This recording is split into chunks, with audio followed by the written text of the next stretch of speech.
আমাদের সবার ফোনে অ্যাপেল আইডি সাজেশন নামে একটা অপশন আসে, যেটা আমাদের প্রোফাইলের নিচে থাকে। সেটিংয়ে গিয়ে প্রোফাইলের নিচে থাকে।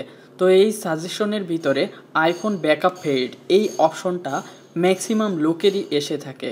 তো আজকে দেখাবো কিভাবে আমরা এই সমস্যাটির সমাধান করব বা এটার সুবিধা অসুবিধা কি সে নিয়েই সম্পূর্ণ ভিডিও। আশা করি ভিডিওটা সম্পূর্ণ দেখবেন এবং আপনি যদি এখনও পর্যন্ত আমার চ্যানেলটি সাবস্ক্রাইব না করে থাকেন তাহলে এখনই সাবস্ক্রাইব করে নিন। তো অ্যাপেল আইডি সাজেশন এই অপশনটা আমরা খুঁজে পাবো আমাদের সেটিংয়ে এসে প্রোফাইলের নিচে দেখবেন যে অ্যাপেল আইডি সাজেশন নামে একটা অপশন আছে।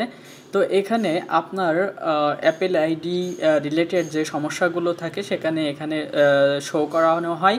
তো প্রথম যে সমস্যাটা সেটা হলো iPhone backup fail, you don't have enough space in iCloud to backup this iPhone, add iCloud storage to continue backing up.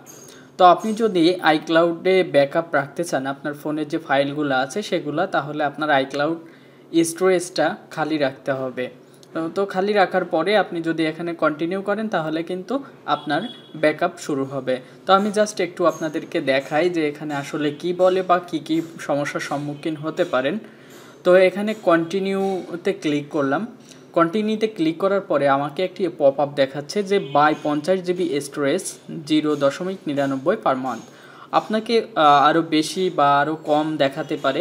তো এটা দেখানোর কারণ হলো আপনার যে আইক্লাউড স্টোরেজটা আছে এই আইক্লাউড স্টোরেজটা কিন্তু ফুল হয়ে গেছে, বা খালি থাকলেও একটা আইক্লাউড স্টোরেজে মাত্র 5 জিবি জায়গা থাকে, যেখানে একটা ফোনের 16 জিবি ব্যাকআপ করা কখনোই পসিবল হয় না। 16 জিবি 32 জিবি যাই হোক, আপনার ফোনের যে ভ্যারিয়েন্ট থাকবে সেই ভ্যারিয়েন্টের উপরে ডিপেন্ড করবে।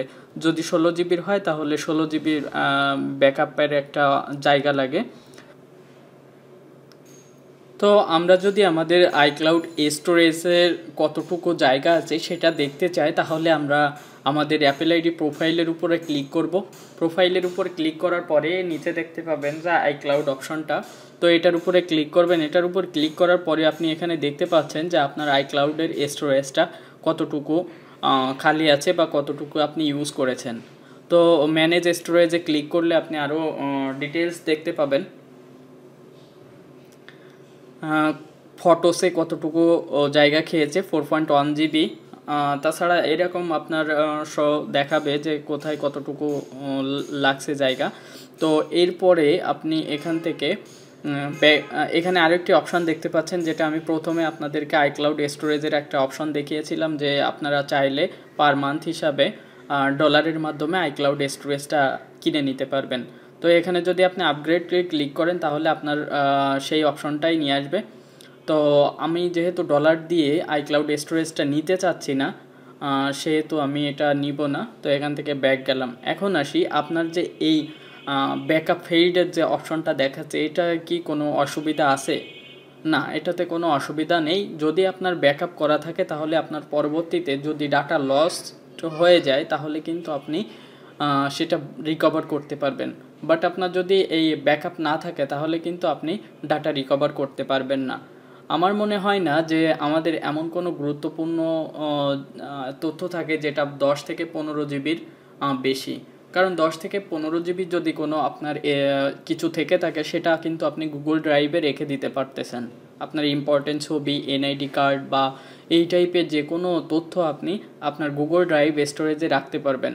আমি গুগল ড্রাইভ স্টোরেজ কীভাবে ওপেন করবেন বা কীভাবে ওখানে ফাইল রাখবেন সে বিষয়ে একটি ভিডিও তৈরি করেছিলাম। যদি চান তাহলে আমার উপরে আই বাটনে ক্লিক করে সেটা দেখে নিতে পারেন। তো এই ছিল আজকের ভিডিও। আর যারা এখনও পর্যন্ত আমার চ্যানেলটি সাবস্ক্রাইব করেন নাই তারা এখনই সাবস্ক্রাইব করে নিন।